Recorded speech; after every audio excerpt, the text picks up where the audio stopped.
एक नई वीडियो के साथ आज मैं फिर हाजिर हूं। आपका होस्ट और दोस्त विक्रांत जोशी आपका स्वागत करता हूं मेरे रिव्यू मास्टर में, जिसमें हम लेके आते हैं दिन भर की स्पेस और डिफेंस न्यूज की टॉप खबरें। यदि आपने हमारा चैनल अभी तक सब्सक्राइब नहीं किया हो तो अभी कर लीजिए और बेल आइकन को भी प्रेस कर दीजिए। यदि आप मुझे ट्विटर पर फॉलो करना चाहते हैं, लिंक डिस्क्रिप्शन में मिल जाएगा और स्क्रीन पर भी मिल जाएगा। अपनी सबसे पहली खबर की बात करेंगे तो वो पिनाका रॉकेट के इंप्रूव्ड वर्जन की तरफ से निकलकर सामने आ रही है। उड़ीसा के कोस्ट पे, उड़ीसा के तट के किनारे इस मिसाइल का टेस्टिंग किया गया और पिनाका के इस रॉकेट है उसके 6 फायर किए गए। ये कहा जा रहा है कि इसकी जो मारक क्षमता है 45 किलोमीटर, वो तो उतनी ही रहेगी, पर इसका जो प्रिसीजन है वो ज्यादा बढ़ जाने वाला है।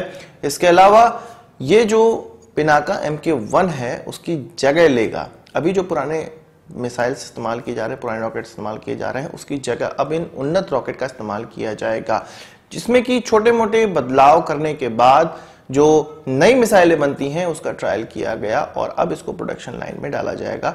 जितने भी 6 फायर किए गए वो बिल्कुल ही सही थे और उसके जो रिजल्ट आए हैं उससे DRDO संतुष्ट है। बात करते हैं पाकिस्तान और चीन के रिश्तों की। आपको पता है कि पाकिस्तान और चीन के रिश्ते ऐसे हैं कि पूरे हथियार पाकिस्तान चीन से ही लेता है, क्योंकि देने को उनके पास पैसे नहीं होते हैं, देने को केवल उनके पास जिहादी होते हैं जो कि कश्मीर में बम फोड़ते रहते हैं। तो इसी बार्टर प्रोसेस के साथ वो जितने भी डिफेंस इक्विपमेंट हैं वो चीन से प्राप्त कर लेते हैं। इसी प्रकार वो चीन से प्राप्त करने जा रहे थे 2009 में J-10 और J-10 उनको नहीं प्राप्त हो पाया। वहीं JF-17 उनको उस समय प्राप्त हो गया और उनको ये लॉलीपॉप दिया गया कि आपके देश में इसका निर्माण किया जाएगा। घटिया एयरक्राफ्ट उन्होंने लेने को बिल्कुल तैयार हो गए, हालांकि उनके पास कोई और ऑप्शन भी नहीं था। तो पाकिस्तान इस पर अपना पेंट करके, अपना झंडा पेंट करके इसको अपने देश का एयरक्राफ्ट अपने आवाम को बेवकूफ बनाना स्टार्ट कर दिया। अब ये रिपोर्ट्स में निकलकर सामने आ रहा है कि 2 बेसिस पे जहां पर ये तैनात रहते हैं JF-17, उनमें 40% जो JF-17 है वो ग्राउंडेड कर दिए गए हैं, उनका इस्तेमाल नहीं किया जा रहा है। मैं मानता हूं कि एयरक्राफ्ट हमेशा सर्विसेबल नहीं होते हैं और उनमें कुछ ना कुछ स्पेयर्स की आवश्यकता पड़ती रहती है, पर ये जो एयरक्राफ्ट अभी ग्राउंड किए गए हैं उनका स्पेयर से काम नहीं चलने वाला है। उनमें कुछ बड़े प्रॉब्लम्स हैं जिनके कारण उनको ग्राउंड किया गया है। इनमें इनकी जो बड़े प्रॉब्लम्स हैं उनमें से एक प्रॉब्लम यह है कि जो इनके कैनोपी का इलेक्ट्रिकल सिस्टम है वो सही नहीं है, जिसके कारण इनकी कैनोपी नहीं खुलेगी और यदि कोई पायलट इजेक्ट करना चाहे, अगर उसका प्लेन किसी बम से हिट हुआ है तो अगर वो इजेक्ट करना चाहे तो वो इजेक्ट नहीं कर सकता है, क्योंकि कैनोपी खुलेगी ही नहीं।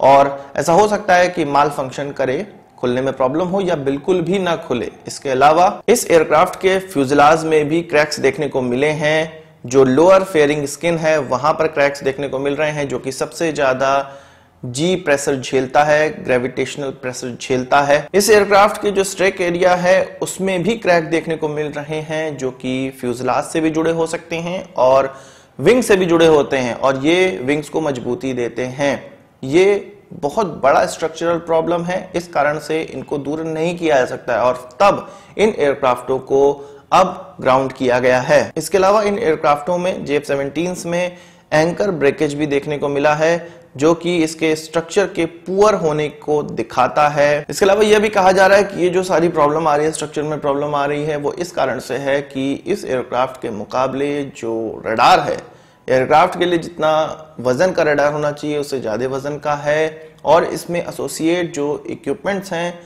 अगर सेंसर्स की बात कर लें या कोई भी इक्विपमेंट की बात कर लें इन एयरक्राफ्टों में, वो इतने ज्यादा भारी हैं कि इनके कारण ही इन एयरक्राफ्ट के स्ट्रक्चर में प्रॉब्लम्स आ रही हैं। तो इस प्रकार का एयरक्राफ्ट इन्होंने पाकिस्तानियों को चिपका दिया है। अब फ्री में प्राप्त करेंगे और जिहादियों के बल पे प्राप्त करेंगे, जिहादियों के बदले प्राप्त करेंगे, तो इसी प्रकार के एयरक्राफ्ट प्राप्त हो पाएंगे उनको। ये बहुत अच्छी बात है भारत के लिए, ये बहुत अच्छी बात है कि इस प्रकार के एयरक्राफ्ट उनको प्राप्त हुए। तो अब पाकिस्तान अपने पुराने ढर्रे पे पहुंच चुका है। 2009 में जो वो ट्राई कर रहे थे कि J-10, अब उनको सख्त आवश्यकता पड़ गई है।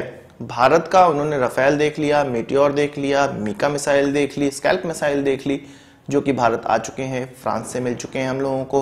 अब पाकिस्तानी अक्टूबर में अपना 13 सदस्यीय डेलीगेशन भेजे चीन में और उन्होंने ये डिसाइड किया कि 50 J-10 एयरक्राफ्ट वो लेंगे। चीन इसको 4.5 जनरेशन का एयरक्राफ्ट कहता है, हालांकि वो JF-17 को तो 5th जनरेशन एयरक्राफ्ट से भी ऊपर का कह देते थे पाकिस्तानी लोग, पर अभी वो 4.5 जनरेशन एयरक्राफ्ट से ही काम चला रहे हैं पाकिस्तानी।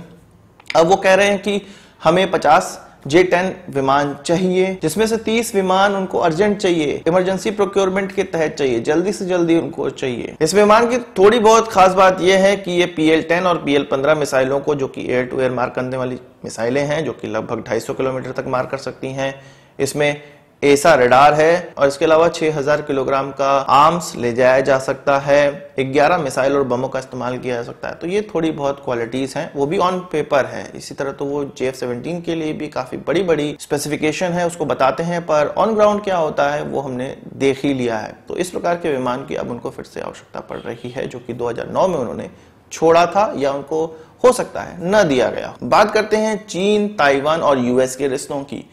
एक खबर निकलकर सामने आई, कल ये खबर निकलकर सामने आई है कि अमेरिका ने अब ताइवान को ड्रोन देने का फैसला किया है। 4 ड्रोन MQ-9 रीपर, जिसका इस्तेमाल वो अफगानिस्तान इत्यादि इलाकों में बहुत ज्यादा कर चुके हैं, जो कि एक अटैक ड्रोन है, वो ताइवान को उसे देना चाहते हैं, बेचना चाहते हैं और इसकी सेल अमेरिका के द्वारा अप्रूव कर दी गई है कि ताइवान को ये बेचा जाएगा। अब 4 ड्रोन्स उनको लगभग $600 मिलियन में प्राप्त होने वाले हैं।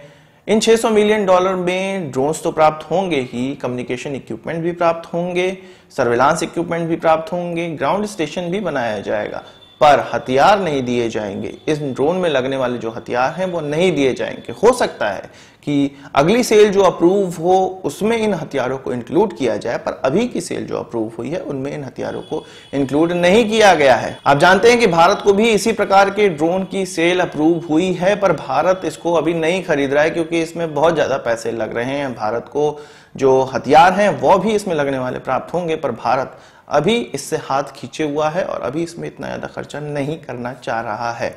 अब चीन इस सेल से परेशान है। चीन ने यह कहा है कि अमेरिका को इसके भुगतान करना पड़ेगा और यदि ये ड्रोन ताइवान को प्राप्त होते हैं तो अमेरिका को भुगतना पड़ेगा इसका परिणाम। वो तो हमेशा कहते ही रहते हैं।